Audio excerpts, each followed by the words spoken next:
All right, up next, we got Mary Lowe, Lynn Davenport from familyengaged.org out of Texas and trying to help people nationwide wake up to, what will we call this? A government takeover of private and homeschool and education and all that with this universal school choice. Is that what we would call that? Well, I believe it's also the instructional material. They're removing local control. I mean, Right. it is such a backdoor way to eliminate the constitutional republic, and of Mm, course, they are doing it through education. And this is about social engineering. It is not about education in our school system anymore. And it has to be stopped. Obviously, Texas is the gem because mm. of the number of students and the size of the state.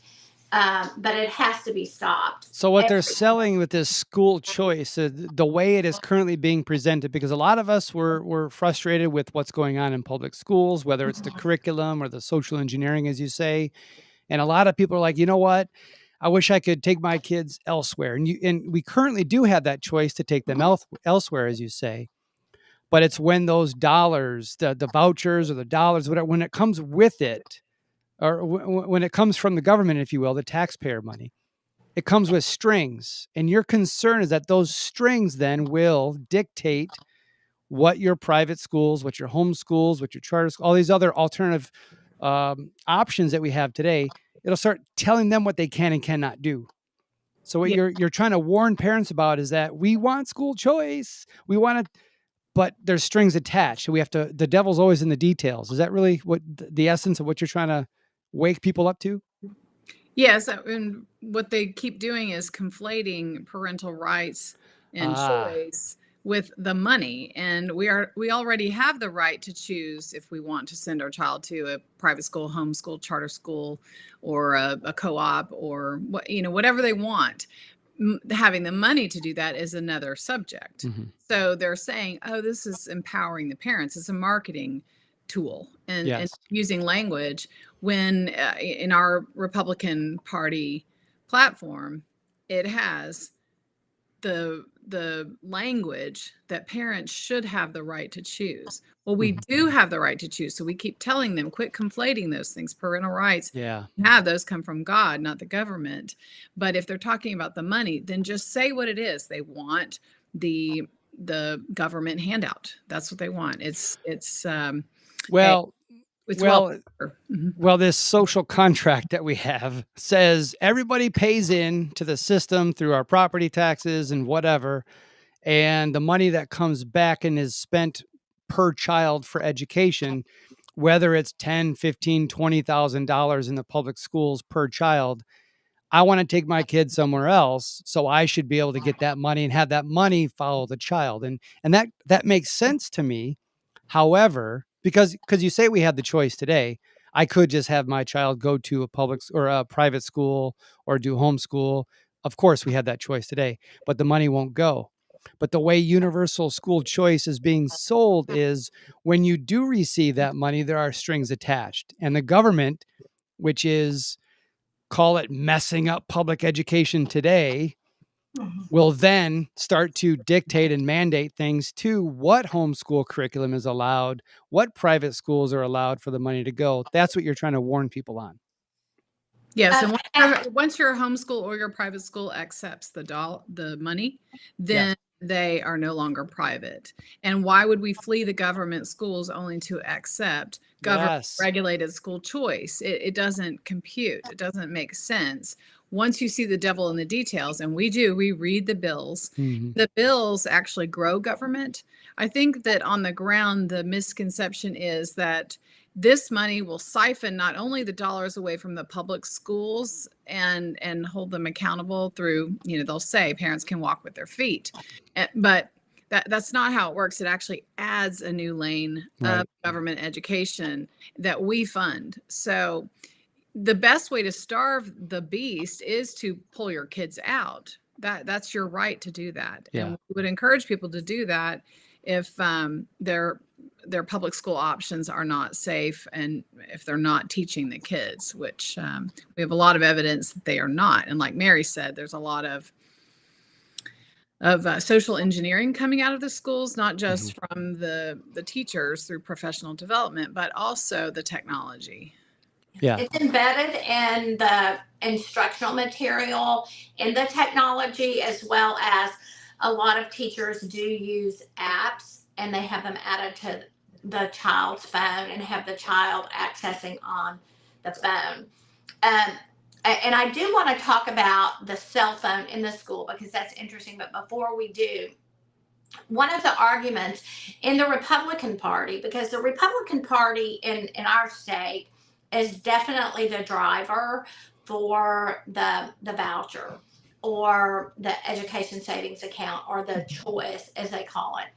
And one of the misnomers, or one of the things that the Republican Party members are saying, is that it's the state's money. Well, the state doesn't have any money. The state is funded by the taxpayer. Now, in Texas, we do have a gift which was given to the state, the Permanent School Fund, unlike other states that gives money for education. But the voucher is not being funded by that. That money is currently committed, pledged against bonds that local districts have taken. And so that money is not going to fund the voucher. So the voucher is being funded by taxpayer money. I think it is disingenuous for people to say that that's the government's money. It's not. It's theft. I mean, do you let a pirate? I mean, basically, constitutionally, through Article 7, they're acting as pirates and taking our money. And then they're basically saying, with this money, we're going to tell the child what they can or cannot do. And I think it's time we stop going along with the notion that the government, that money is the government's. It is not. It's taxpayer money. And until we define that as our money that they are capturing and that we have the right to say how that money is used, we lose. And where the government is inverted until it goes back to the taxpayer having the voice. And I'm all for a taxpayer being able to keep their money and do whatever they want to educationally. Now, I would say that the charter schools and the private schools have the same thing embedded in them. You have to be very careful if you're going to take your child out and go to a private school, because many of them have the social engineering that the public school has. So I would advocate that the best thing that can happen for children is for their parents to re-engage in education. And in the 60s and 70s and 80s, parents were engaged because the child was responsible for what they did or did not do in school. And that's not the case anymore. Everything is blamed on the teacher. If the student is not successful, it's the teacher's fault. And we must go back to the parent being engaged and taking some ownership. And I was at dinner with a woman and we were talking about this, and I said, until parents come back around and get involved in education, they're not going to be.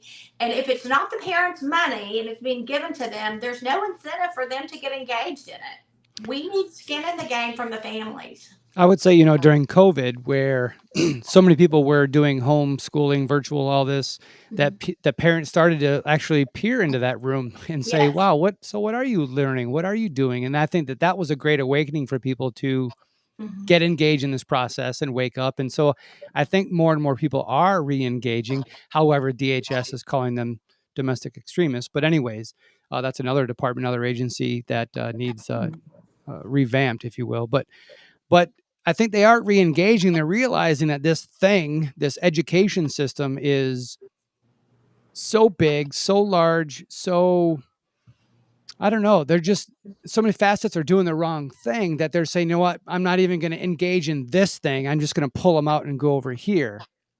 And again, it's the issue is, and I want the money to follow, but the issue is that strings attached line. Well, I think a question that I would ask the parents who say, I want the money to follow, and I don't blame them, and I believe they should be able to keep their money. But I think if you ask that population, there's a difference between keeping the money, which means not paying that much in property taxes to begin with.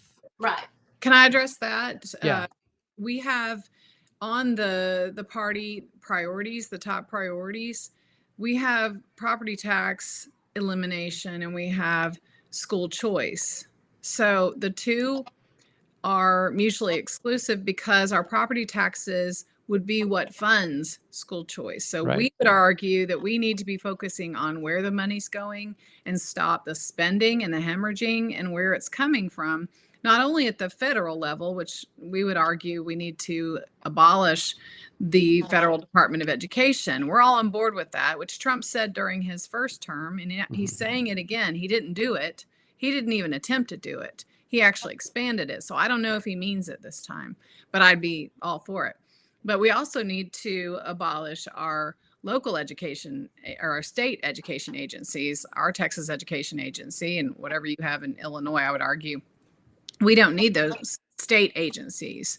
And that's where a massive amount of the spending comes from, because the contracts, the consultants, the nonprofits, the public-private partnerships, all of those are being paid through the Texas Education Agency. And so it's a conduit for corruption and kickbacks and quid pro quo deals. All of that is not a focus. What they're doing is they're focusing on the 1,200 individual school districts, which should be a local issue, people fighting at the local level, which Mary and I, we train people on how to do grievances. Mary's the queen of filing grievances in school districts, and she's effective at it. So if we could get more people doing that at the local level, exercising their rights at the local level, and then while also pushing back, that inverted triangle that Mary was talking about, that we need to be the grassroots pushing from the ground up to the top and telling them no more spending, focus on cutting those ties of funding, then return the money back to the taxpayers. And we would have plenty of money to be able to do whatever we want. If we wanted to fund the local school district, or we wanted to send our kids to a private school or use the money for homeschool resources, we don't get to have private roads for ourselves. We don't get to have private police stations, so it doesn't really make sense. What makes more sense is to quit the spending in the first place. And I want to make one other point, is that term universal is key, because all aspects of schooling will be under that umbrella. Think of it as private school, homeschool, everything will be folded in under that umbrella. And the best way for them to capture the students who are not already in the system is to dangle the money carrot. You wouldn't be for universal basic income. You wouldn't be for universal health care. We're not for universal pre-K. Why are they using that same term, universal school choice? Everyone would say no to those things if you ask them to raise a hand in a room full of patriots and conservatives. They'd say no. And then you ask them the universal school choice, they go, oh, I didn't think of that. Wait, I didn't think of it that way. Why do they use that term? That's purposeful. Right. Yeah, universal is a word that, we just spoke in the Woodlands, and we talked about the value of words and how words are being distorted. And I remember when I first started in this battle or war, whatever you want to call it, and we were talking about CRT, and those were the buzzwords. CRT was the big buzzword. And diversity, equity, and inclusion, those were big buzzwords. And I pointed out that, words are being manipulated. And in this silo of conversation, of political rhetoric around education, words are not being used in their original form. Universal, choice. These words, they're all being manipulated. Lynn and I need to sit and make a list. I've joked about making a cute little book about, what words used to mean and what they mean today politically. Right. But still used too. I think and word spells, deceptive semantics. Those are the things that are being practiced, and the masses, they hear parent empowerment. Look at how parents have been screwed over by their districts. So we need to embolden and empower the parents. Well, the way that they're how they propose it is really not. It's not only not constitutional. It's un-American, and it's not conservative. It's going to cost us. I have a real big issue. I think people don't understand that if the government gives it, the government can take it away. if the government gives it, the government can alter it. And in Texas, we are still a majority of conservatives and a majority, ironically, Christian. Um, and so I think there's a false sense of security that whatever they do is okay. And what they do not realize is that our populace is changing minute by minute in the state of Texas. And that having a conservative or a Republican in control for an extended period of time is a very, very false sense of security for the public. And they are writing laws that give unchecked power to political members and to appointees. Mhm. And once the power shifts hands, with one fell swoop, everything can change.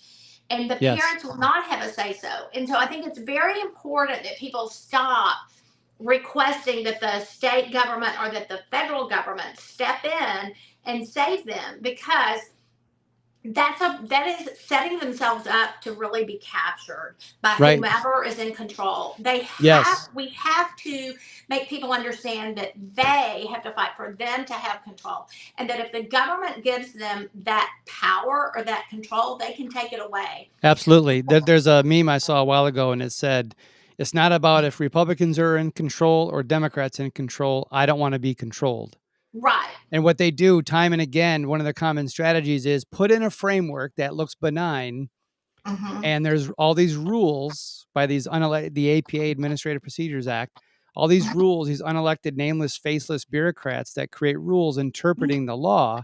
And over time, they change the rules without going back to the law. So you put in Department of Homeland Security. We're just going after the bad guys. And then 20 years later, moms at school board meetings are bad guys. Right.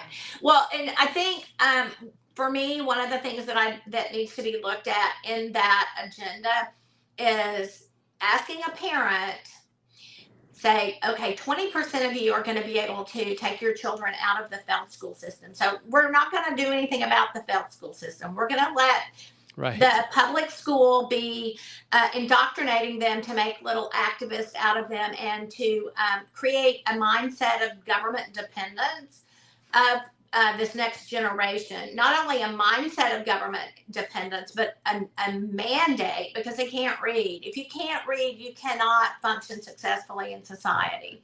And where the data shows that one generation has probably already been put in the workforce without the ability to add or read in a dominant way. And I just want to, these parents who think, well, I don't care if 80% of the kids are going to be left in that system, I'm just going to take mine out. Well, you're not setting your child, who you did take out, to live in a free society if you're leaving 80% in the failed school system. And so, Which, in particular, we're doing nothing for the Title I schools.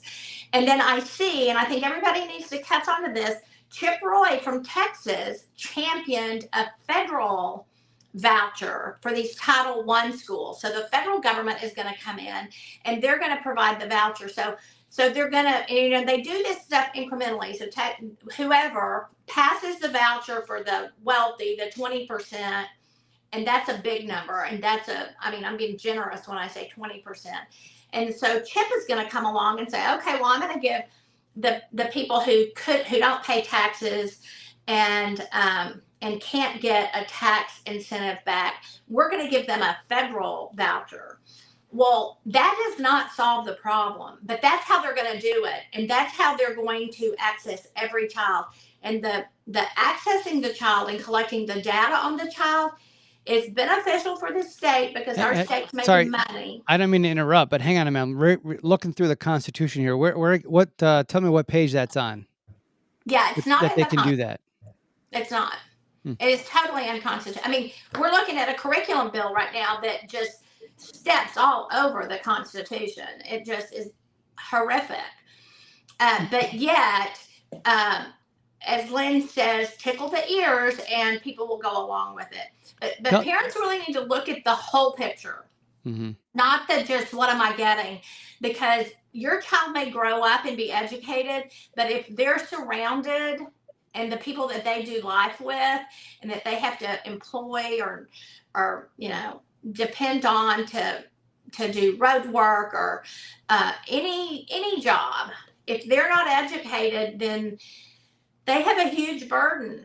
And I do not think that that's the society that any parent really wants to give their child. And I think they better look at what society and civilization they are creating when they do this, not just is my kid getting. Right. Tell me about this Woodlands event, because I saw a lot of posts about it in the run up to that, and there was a lot of hype and a lot of. Yeah. And tell what was the group, and tell me about the reception there. It was very well attended. We have a fellow activist, Ginger Russell, and Ginger has been engaged in Montgomery County, and she's run for school board. And her mother was actually an educator and came up with or exposed a similar agenda, what we called C-scope back in, gosh, maybe the 90s. And so she has a long history of advocacy. And so she hosted this event, and the catalyst was there was a legislator mocking her, saying that open education resources and House Bill 1605 and this UNESCO aligned bill, he was saying, no, nothing to see here, mocking Ginger for sounding the alarms. So she said, okay, well, I'll have the foremost experts come here to Montgomery County, and I will have them tell you exactly how they're doing it. And we have the evidence, not only that from the language in the bill, but also where UNESCO came from, that UNESCO coined the term open educational resources, that bill has open education resources and technology listed in it more than 50 times, that this is the fastest way for them to implement the global education system in Texas. It doesn't come screaming, hey, we're UNESCO, we're here to indoctrinate your kids and put them in the global education system. It doesn't happen that way. It's a slow creep. And it's been happening. They, like I said, they try to do C-scope. We pushed back, parents pushed back against that. And now it is this House Bill 1605, which the way they were able to entice the Republicans with nearly 100% of the Republicans' support, even though the night before we had the votes to kill it. The next day they changed their minds because their ears were tickled with, well, it's going to have a parent portal and parents are finally going to see what their kids are learning.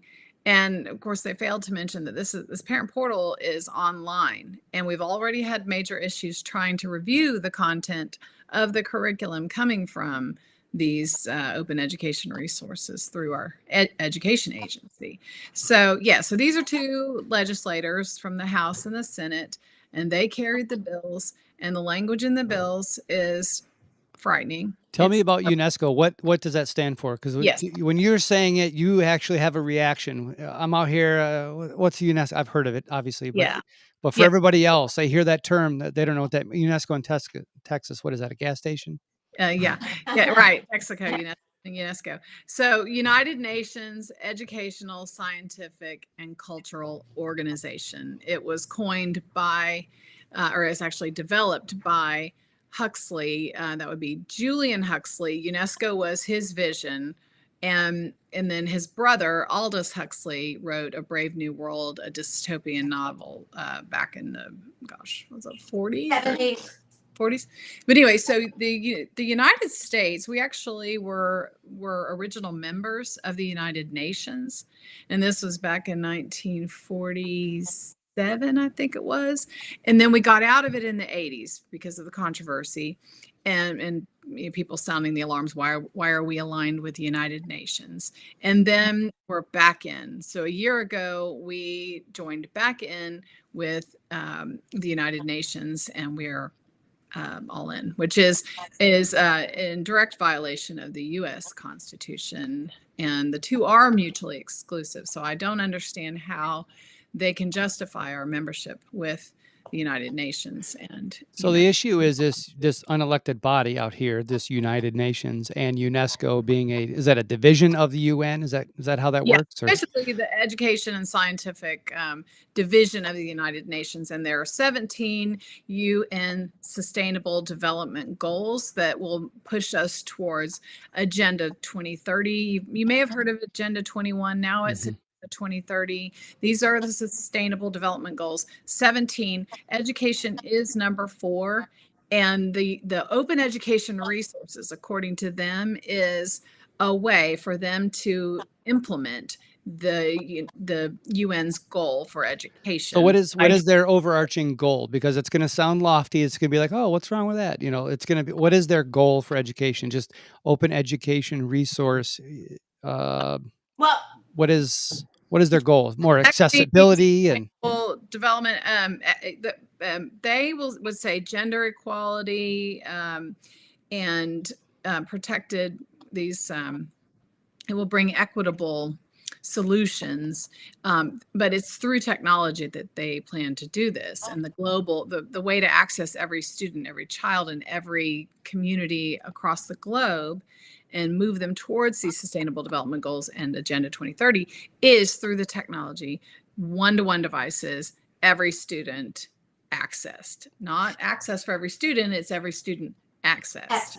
Wow. So I think one of the things that we have to point out when we talk about UNESCO, a couple of things here. One is that UNESCO has divisions, which this is common in any of these transitions of government or transitions of style of society, is that they put something out there that looks good, while over here there's something that is very nefarious. And so United Nations did have that, and they still do, national recognized artifacts, architectural artifacts. So throughout the world, not in the United States, but the World Heritage sites you're talking about. Yes, I'm talking about the World Heritage sites. So when people travel, they see these architecturally preserved sites, and it'll say UNESCO, and that's noble, I suppose, but it's really just a dog whistle for what they're doing over here. And the goal is global citizenship. It is not about nations, it is global citizenship. And if you go to UNESCO's site, on UNESCO, it says that they mutually align with the World Economic Forum. And I think we all know what the goal is of the World Economic Forum. So while they're not the same organization, they are working in tandem. And it's very important that people in other states look to see whether or not their elected officials are members of the World Economic Forum. In Texas, we have several Republicans who are members of the World Economic Forum, that they go to Davos, and they are establishing relationships as a state with international partners. And again, I think there's something that you can say, well, that's not bad. But when you have children in school who are being educated on being a global citizen, as opposed to being a citizen of America, or even a citizen of their local community, there's a problem, because it is social engineering. And I'm not opposed. And there are many people who would say, we live in a global world. Yes, we live in a global economy. We have international trade. I'm not sure that the balance of that is healthy. I think we're out of line in those areas. It's flipped, and where we have too much international commerce and not enough, America. Yeah. So I think it's really important that people understand that, so that when they look at this, they don't think, oh, this is a good thing.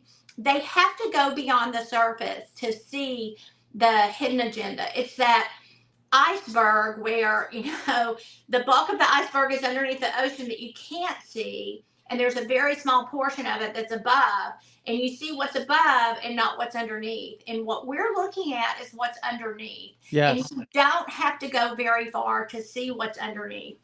I mean, we are being set up for America to be abolished.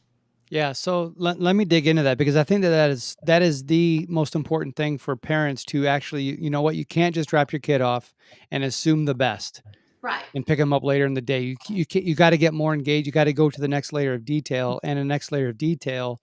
Because what if there was this United Nations body, this world body, unelected, whatever, and they have these goals and have this framework, and they want everyone to be individual. They want everyone to have individual rights, and to be free.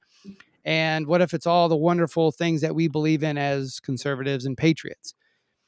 You know, they're not implementing those things. They're not forcing it upon. And so your local legislators are looking at this body, and they have these recommendations and these goals, and they're trying to implement them locally. And it wouldn't be so bad if it wasn't for that next layer of details. And what is under the hood? What are they pushing? What is the agenda? When you said access for every child, that's not what it is. It's access to every child. Yes.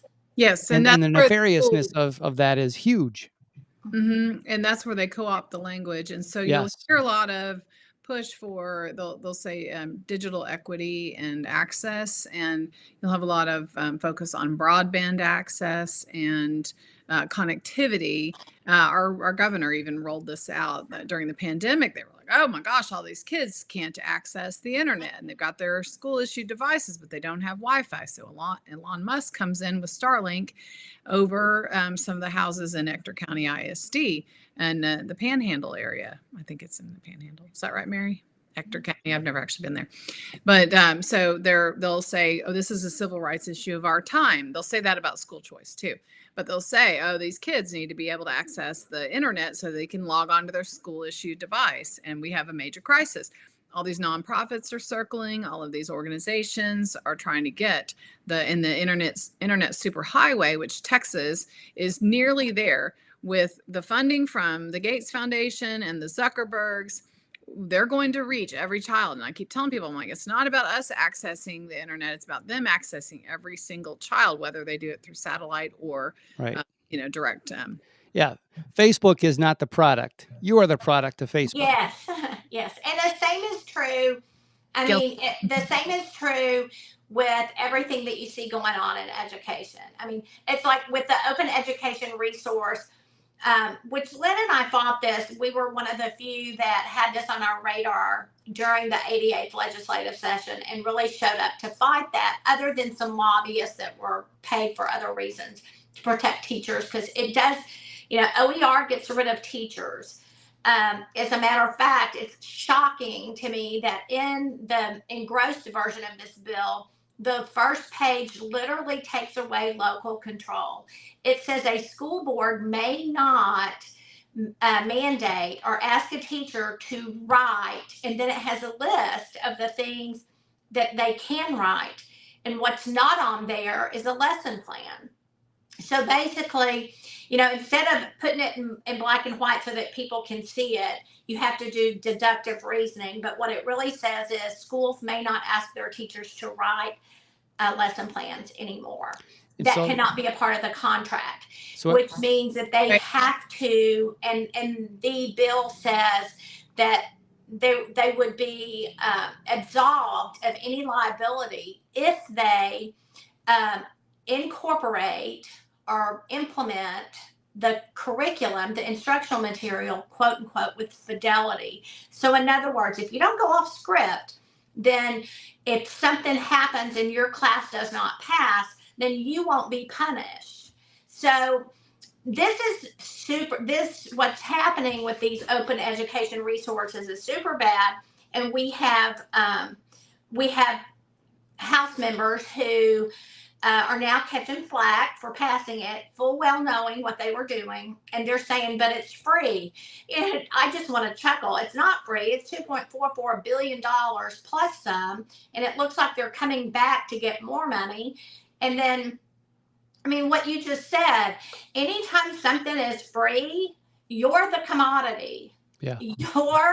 they're making money off of the data they're collecting from you. But you said Just you said a line in there that it's in the law, in the Texas statewide law, that it's taking away local control. yes. But there's a term you guys keep skipping over, ISD. Right. Well, Now, yeah. what do the words mean? Independent school district. Mhm. Why would you? Because everywhere around the country, Right. it's just school district. But you guys in Texas, God bless Texas, named each one independent school district. Why are they not acting independently?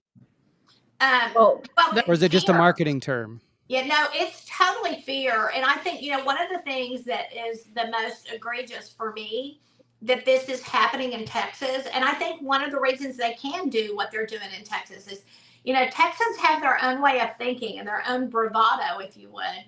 We think we're a nation of our own because we have had to defend ourselves over the years. And so people really believe, Texans are not going to tolerate anybody encroaching on their liberty, freedom, or even the Texas Constitution.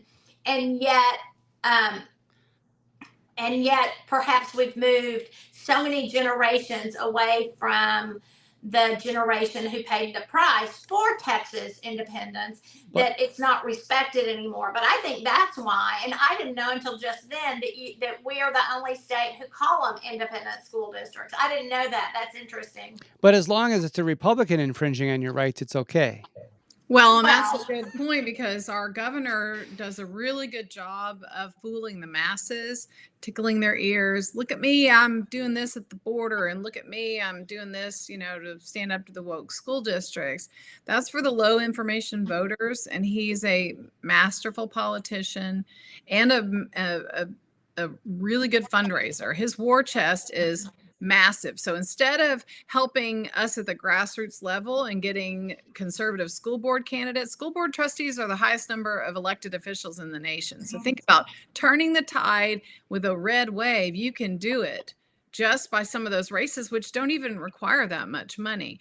But instead of doing that, he's going after Republicans who are the incumbents. He's gone after the incumbents in order to insert those who will carry out his school choice agenda. And they spent, with that $2.44 billion bill that Mary just mentioned for open education resources, they spent more on that than they did the border. The governor's not interested in closing or fixing or protecting or securing our border. He's interested in what? School choice. That's when we've got major problems. And anyone who advocates for school choice, I tell them, don't complain that our property taxes are so high. Don't complain that our border's not closed. Don't complain that our elections are not secure. If you're helping you're enabling him by promoting the thing that he wants. Don't give him what he wants. Yeah. Shut it down. And again, it's not about quote unquote school choice. The issue is government controlled school choice, Right. government dictated, government mandated, government strings attached, school choice, government regulated. Exactly. So I want to talk about one of the platforms that Families Engaged has focused on. And Lynn and I have actually been harping on this for a while. Lynn caught this with a SpedX, a special education deal that was done through the Texas Education Agency, where they sold data. And there are several other areas where we see there's impact bonds, the SpedX deal. There's lots of areas where Texas is, we argue over whether or not this is the right word. My husband says they commoditize, they are selling the data, which I mentioned that, with Facebook, if you're not paying for it, you're the product. Mm-hmm. And the same is true in the state of Texas. These kids are the product. And we've made enough noise about it that, and in particular, as a result of 1605, and it's basically costing them a lot of money because we've pushed back so hard on the access that the kids are having and the time that the students are spending on devices, that the state is going out of their way to print this material and spiral bind it. I should have it with me so you can see it, but it's ridiculous when you compare what a textbook company is able to produce for $35, $40, $50 per student versus what the state is doing, where the cost is $200 and the quality of the product is abysmal. So it's just ridiculous. But as a kickback from that, or as a consequence of that, what we see is that legislators are now saying, oh, okay, let's get the technology out. Let's take the cell phone away. And we agree cell phones are distractions, and they should not be, the child shouldn't be asked to put an app on their phone.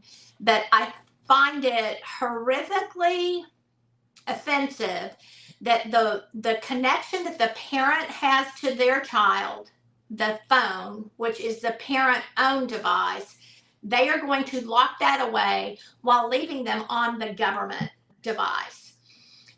If they are genuine about the damage that's being done to children by the dopamine hits that they're taking on their brain from the constant information that you really don't have any idea or any control over what it is. You don't have any control over Right. what's coming on the cell phone, and you don't have any control on what's on the internet at the school either. And the state has owned that they don't have any control over it.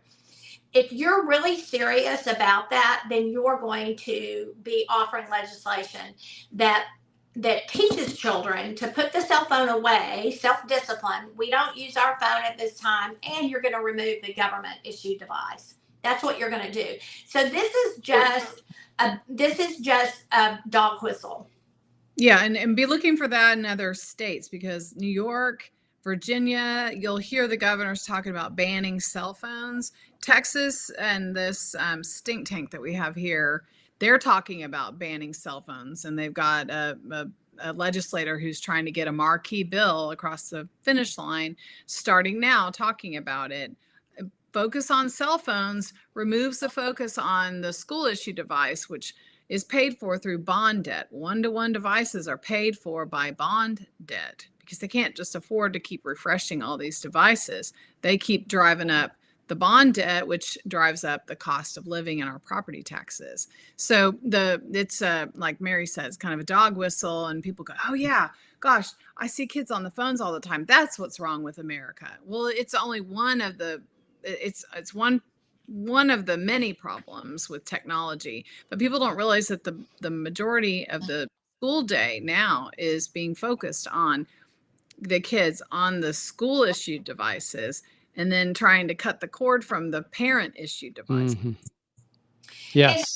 And we do have local schools that recognize that, and they're struggling with how do we get our kids off of the device. And one school locally has taken the devices out of K-4, but the caveat is the STAR test, the state standardized test that they rate the schools with, not the student, they rate the school with. That is done now only on a device. It cannot be done on a paper. And it's also being graded by AI. So this particular school district, I mean, they are having to go to their parents and say, if you want to opt your child out of the state standardized test, here's how you do it. You can do that. But if you don't, and you want your child to participate in it, we will, they can use another computer, but they are not going to be issued a one-to-one device. And a lot of schools, I believe, would do that, but they are concerned about funding. They need the state funding, and they need the money that's being offered. They're being offered a lot of grants to use this UNESCO-aligned open education resource to implement it into the school. And then also punitive, because in the state of Texas, our education agency is very punitive. You can get by with a lot if you will kiss the ring of the Texas Education Agency or the governor. But if you don't do that, then they will take over your school. And Houston ISD was taken over a year ago, and it's a perfect example. There are many other schools that their state rating based on this bogus test is worse than Houston ISD, yet they took over Houston ISD. And what they're doing in Houston ISD parallels to what they did in Louisiana. How many years ago, Lynn? Yeah, so that was during Hurricane Katrina, and they had the legislation in place before the hurricane came. And the legislation was to take over the parish and the districts there in Louisiana. And so then the hurricane came, and that was probably, I don't know, Was 2000. it Ike or was it Katrina? It was Katrina. It was Katrina, and so the waters had not yet even receded before they were moving in for the kill, and so parents were then rerouted and transferred to all these different charter schools. So the whole idea was a charterization, a privatization of the entire school district. So Louisiana has been used as a model from our Texas Education Agency commissioner. Mary also mentioned that Houston is ranked higher, and even though they're being taken over, they're ranked higher than Dallas ISD, where our commissioner once was a trustee. So it's not really about performance or accountability. Also, the high quality instructional materials is what they call this, these open education resources. That's another marketing term, hashtag HQIM. And high quality instructional materials is what they're saying that this Amplify vendor embedded within House Bill 1605 is. And if you look at Louisiana, we often model ourselves because the commissioner has been studying Louisiana since he was on the Dallas ISD school board and trying to implement their reforms. And a lot of these people come from Teach for America, and they're moved like a game board around the country. So Louisiana's a big one. Mary also mentioned SpedX, which was a huge scandal where they were data mining and data harvesting and selling private student data that was collected from special needs kids. And that was, but they were busted for that. It was a $4 million contract, no bid deal running through the TVA. So, but all of those people had ties to Louisiana and DC and other states where this network of reformsters, they all just, like I said, they move the people and they'll get transferred here. You go there, appoint this person there. And this is happening behind the scenes through a lot of the billionaire networks. SpedX, which is interesting, that guy who was running the startup, SpedX is the name of the company that Marath, our commissioner, was selling the data to. He now works for Reed Hastings, and Reed Hastings is a major funder of privatization and these portfolio models of education, taking over districts, school choice. You've got Jeff Yass giving Abbott $6 million. He just gave him another $4 million. And so you have billionaires. This is kind of a billionaire network, and a lot of them are globalists. They are not concerned with American sovereignty, and they're undermining our local governing abilities, our local sovereignty, our local control. Very un-American. Does it make you?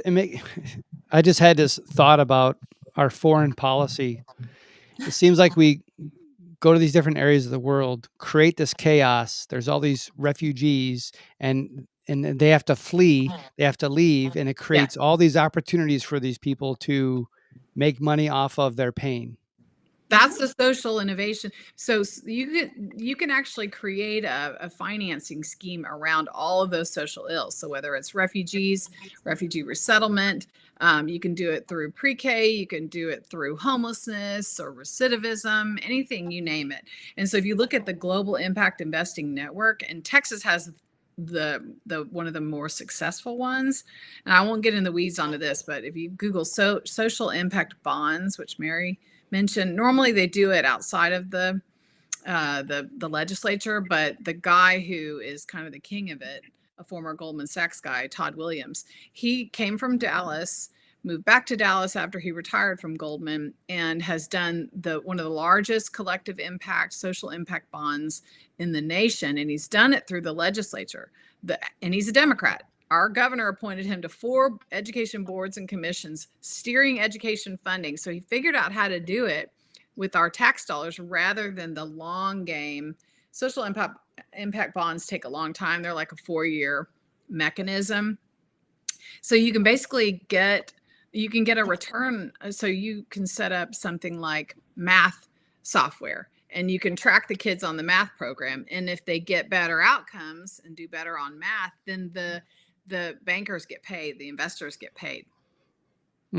That's Never let a crisis go to waste, right? Right. That's Right. Katrina, you know. That's right. Yeah. You- I mean, you know- if I thought that they could make hurricanes, then I would not be surprised if they could do it. That they would do that to make hurricanes and tornadoes. Just Well, what about chaos. what would be like Common Core, CRT, and the DEI and all this kind of stuff to create these storms inside public education to make more people flee?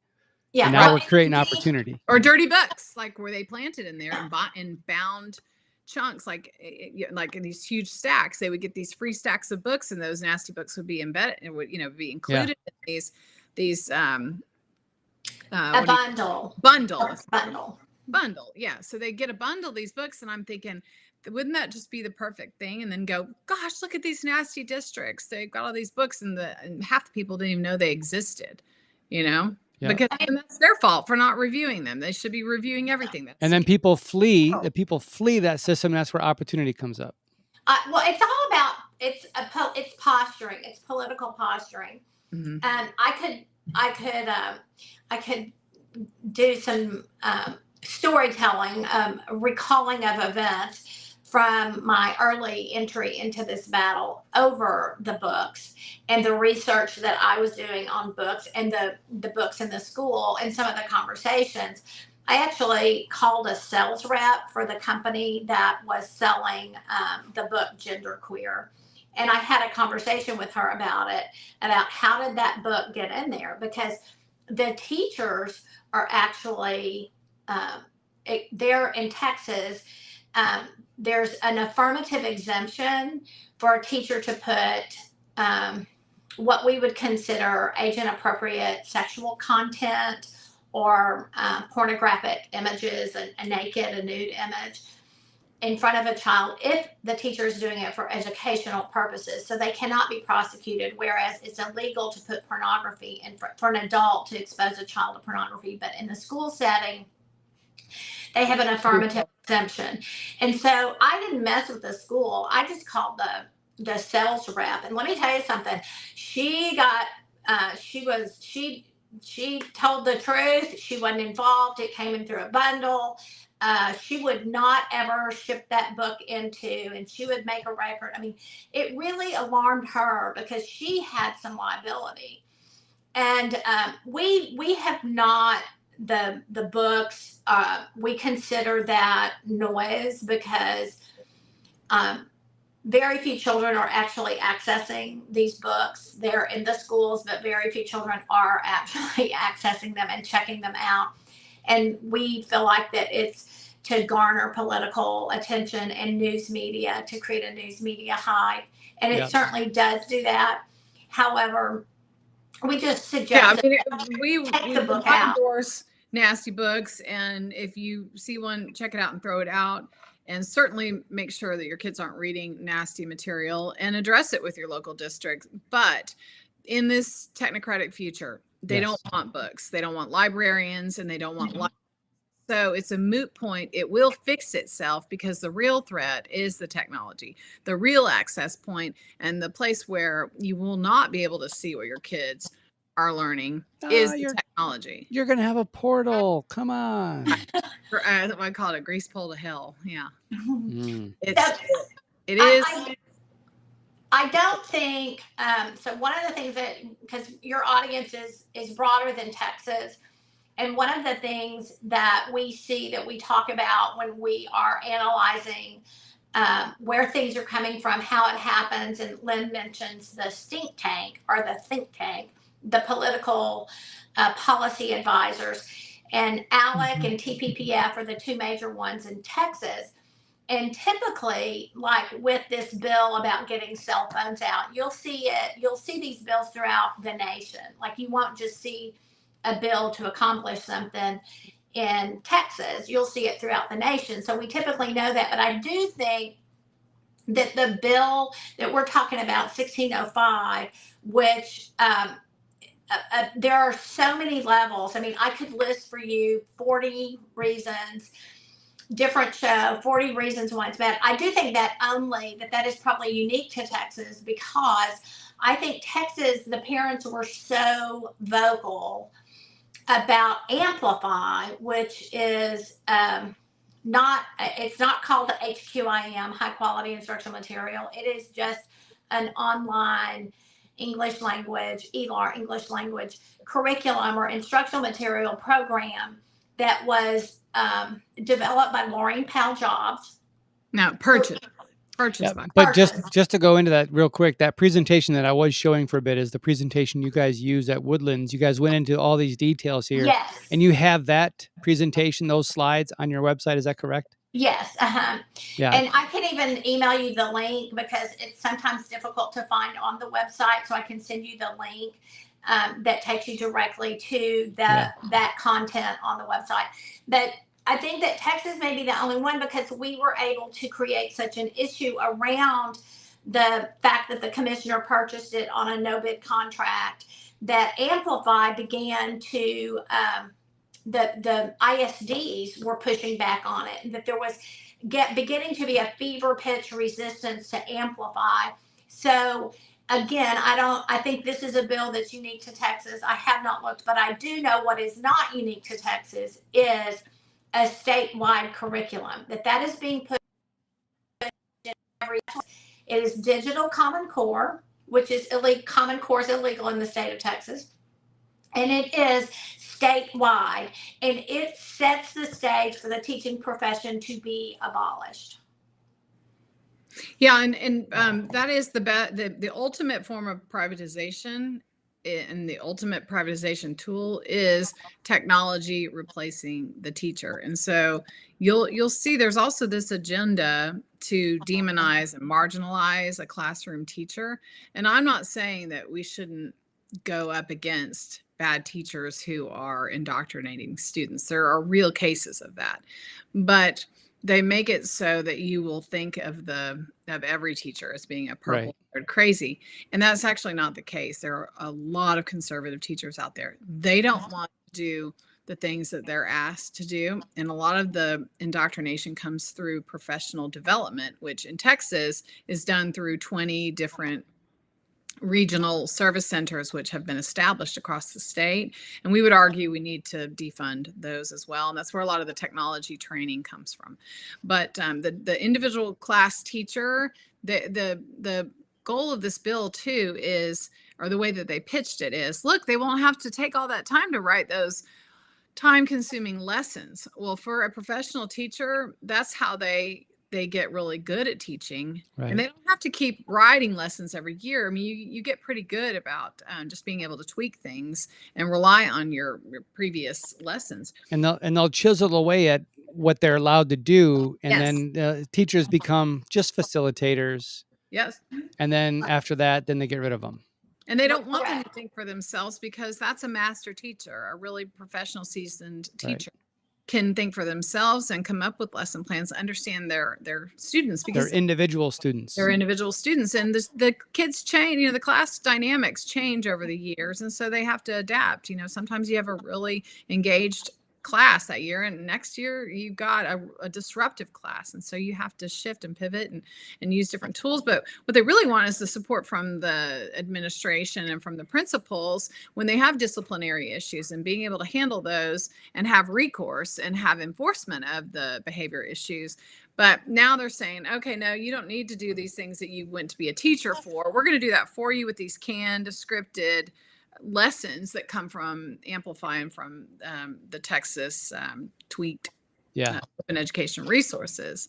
It's an agenda. It's an agenda to control knowledge and information. And they also, what Mary and I haven't talked about, is that they're modifiable. And that's a big sales pitch, is that they're free, in that, they paid the $2.44 billion, but now they're free for all the districts to use and access, but they're modifiable and they are dynamic, which means they're not fixed like a textbook. And so that's another way. So yes, your parent portal, you could see this beautiful story of Esther, because they're now enticing us and tickling our ears with Bible.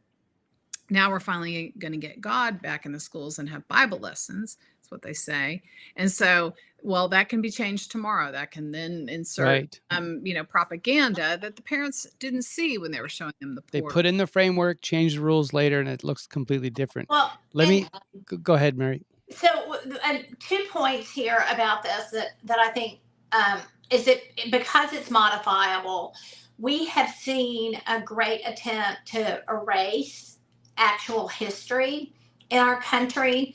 And because it's modifiable, it is setting the stage for accurate, factual content to be conveyed to students. And once you go a generation with it altered, you begin to lose the factual history. And certainly, if the written bound content is abolished from our society, and we know that there are children that go to kindergarten and they've never held a book, that teachers say they had to teach the kindergartner how to hold a book because the parent has them reading on the iPad. It's one They're in the iPad. pages. They're in the pages going like this. They Correct. are. Yeah. Yeah. And then the other thing that I want to talk about this 1605 is that in Texas, this bill established the state as a textbook producer, a textbook company, an instructional material company. So not only does it take business away from the open market, the free market, and that's the very argument that they use that they want in education because it makes it better. And so they're taking that away by creating their own instructional material.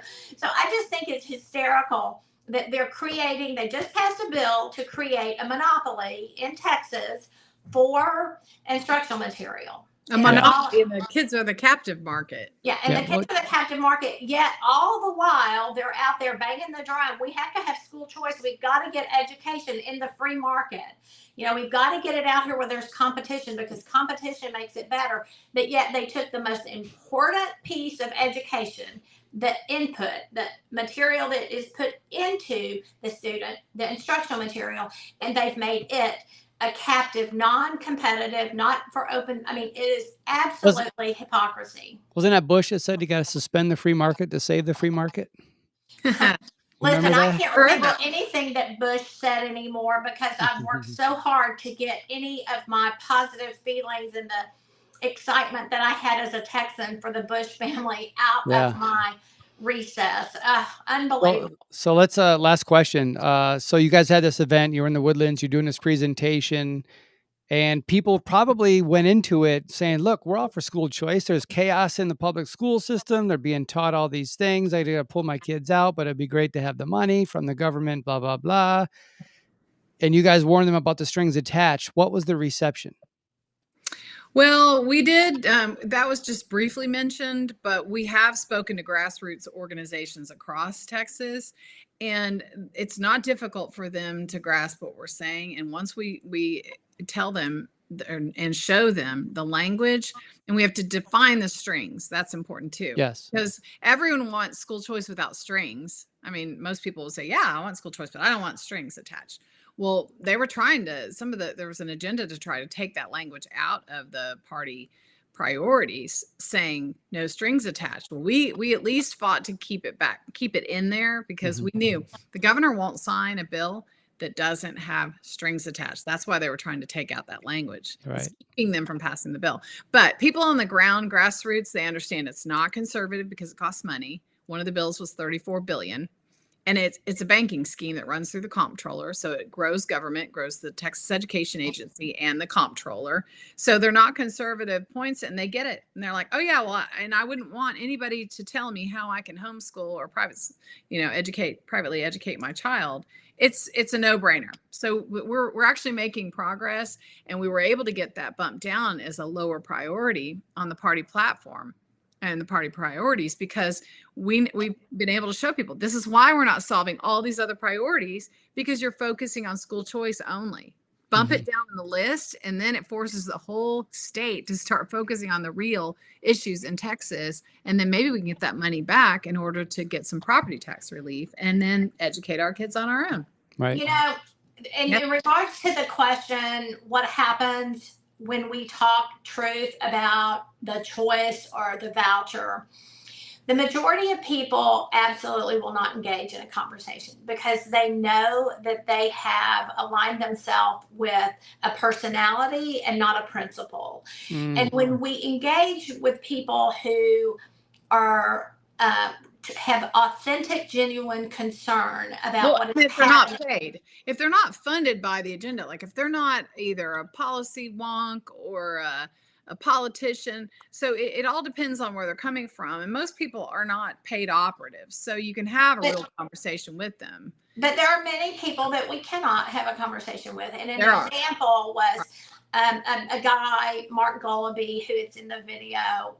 He was present, and two and a half years ago, we encountered Mark, and he was pro voucher and pro choice and parent empowerment, and I mean, he was at a total different place than we were, and he was willing to have a conversation and to look at the facts, and he is an advocate in opposition of school choice. He totally sees it for what it is. Clarify, he's not in opposite of school choice. He's in opposition of government-controlled, government-regulated school choice. Yeah, yes. I mean, he sees what is happening in Texas, and what they are trying to do is a faux agenda, and it's riddled with deception. And the people who are deceiving are the politicians, and the people who are being deceived are the voters. And I think that I think this is going to play out. I believe that they will not get it this next time, and with hopefully we will. Boy, I tell you, we've just about given up on getting rid of Mike Morath because I think he levies so much money for them, for the players at the state level, that he is untouchable from that standpoint. But he is single-handedly the most destructive commissioner in the state of Texas. And that will be Governor Abbott's legacy, without a doubt. Mike Morath, not a Democrat, not an honest man, very deceptive, and what do you mean? By deceptive? Not a Democrat that's doing it as Republicans. Is that what you mean? Right. Oh, yeah. I mean, and also he is backed by and supported by people with a Democrat agenda. I mean, you look at, as you often say, who were his recommendations for the office. And certainly, I think, not that we have, but if you look at the staff that he has hired at the Texas Education Agency, that the majority of them are not just not Republican, but the majority of them are liberal. And part of that comes from the fact that the capital is in Austin, Texas, and it is the single, even though it's recognized as a great place to live, it is the single very liberal city. Well, there's so much crazy going on in the world, around the country. Yeah. There's a lot of noise, a lot of issues to pay attention to, and you guys are trying to get people to pause for just a moment to see and read about the devil in the details, and that's not an easy task. I appreciate you guys working so hard at trying to do that. Jason, we need parents in every state to focus on these issues in education, not just books or getting your child out. It's the globalist agenda, the takeover of the nation through this generation, and putting these kids, setting these children up when they graduate to have a social credit score before they ever even enter the workforce. Right. And so parents really, really we're doing our part in Texas to dislodge this movement. It's worse than a social. It's a dossier on every child. It's a digital twin. It is a technical. It's the mirror image of them, but their online version of themselves. Right. It's like currently your LinkedIn profile is about your work history and all this kind of stuff, and that's because I entered that information. Imagine a LinkedIn existing that tracks your K through 12 performance. And all the employers are out there sifting through your outcomes and your behaviors and your Right. beliefs. Yeah. Thank you for all you do too. I know that you're in this fight locally and nationally, authentically, Yeah. and it's going to take all of us. So thank you for what you do. Oh, I appreciate it. God bless you guys. And thank you for your service to our country and to the next generation. God bless you guys. God bless you.